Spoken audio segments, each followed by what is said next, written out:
Hi అండి. నిష్కలంక Mahadev temple సముద్ర తీరానికి 4 కిలోమీటర్లు 3 కిలోమీటర్ల దూరంలో ఉంటుందండి.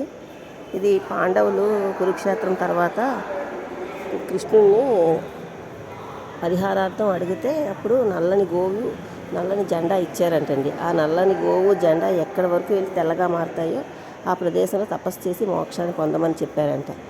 ఆ విధంగా ఆ గోవుని విడిచిపెడితే అది ఇక్కడికి వచ్చి తెల్లగా మారిందట. అందుకని ఇక్కడ పాండవులు 5 శివలింగాలు స్థాపించి మోక్షాన్ని సాధించారని ఇక్కడ స్థల పురాణం చెప్తుందండి. ఇక చూడడానికి చాలా అద్భుతంగా ఉందండి.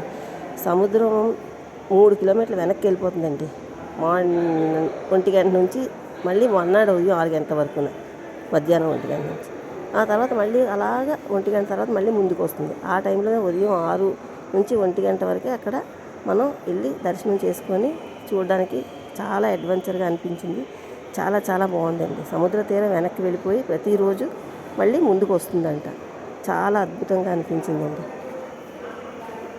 అది ముందుకి వచ్చేటప్పుడు వెనక్కి వెళ్ళిపోద్ది, మళ్ళీ లోపలికి 1 గంట తర్వాత సాయంత్రం 6 అయ్యేసరికి మొత్తం కప్పేస్తుందంట. ఆ స్తూపం ఉంది కదండి, స్తూపంలో జెండా మాత్రమే కనబడుతుందంట.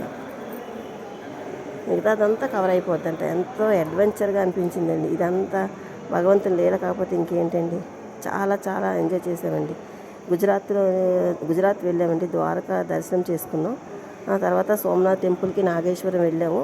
అక్కడ సోమనాథ్కి ఒక 250 కిలోమీటర్ల దూరంలో ఈ నిష్కలంక మహాదేవ్ స్తూపము, పాండవులు స్థాపించిన 5 శివలింగాలు ఉన్నాయండి.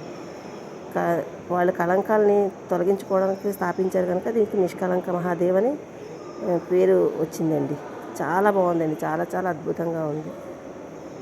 మీకు చెప్తే నమ్మరు, కానీ మేము అక్కడి నుంచి పూజ చేసుకొని తిరిగి వచ్చేటప్పటికే సముద్రం కొంచెం ముందుకు రావడం కూడా గమనించామండి. చుట్టూ నీరు వచ్చేసి అలాగ గట్టు మీదకి అంతా నీరు వచ్చి మొత్తం స్తూపం వరకు మునిగిపోతుందటండి. చాలా అద్భుతంగా ఉంది. నా వీడియో మీకు ఎలా అనిపించింది? నచ్చితే ఒక లైక్ చేయండి. థ్యాంక్ యూ సో మచ్ అండి. బాయ్ అండి.